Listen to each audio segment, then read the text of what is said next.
Telugu PMC ప్రేక్షకులకు స్వాగతం. Hi friends, మీరు గనక ఇప్పుడే మా ఛానల్కు వచ్చినట్లయితే మా ఛానల్ని సబ్స్క్రైబ్ చేసుకోండి. సబ్స్క్రైబ్ చేయడంతో పాటు పక్కనే ఉన్న బెల్ ఐకాన్ని క్లిక్ చేయండి. మా టీవీలో స్టార్ట్ అయిన సరికొత్త సీరియల్ ఓ మగువ సరికొత్త కథా అంశంతో బుల్లితెర ప్రేక్షకుల ముందుకు వచ్చింది ఈ సీరియల్. ఈ సీరియల్లో హీరోగా పల్లకిలో పెళ్లికూతురు సీరియల్లో హీరోగా నటించిన శ్రవణ్ కుమార్ నటిస్తుండగా హీరోయిన్గా కృతిక ఉమాశంకర్ నటిస్తుంది.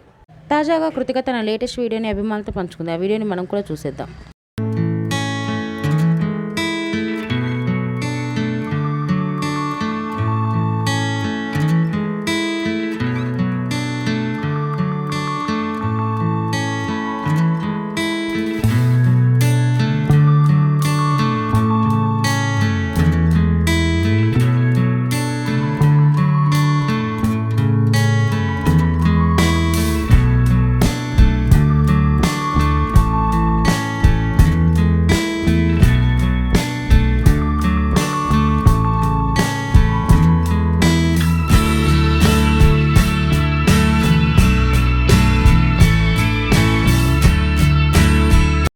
ఈ వీడియో మీకు నచ్చినట్లయితే లైక్ చేసి మరిన్ని టాలీవుడ్ లేటెస్ట్ అప్డేట్స్ మిస్ అవ్వకుండా చూడాలంటే తెలుగు పిఎంసి ఛానల్ను సబ్స్క్రైబ్ చేసుకొని పక్కనే ఉన్న బెల్ ఐకాన్ని క్లిక్ చేయండి.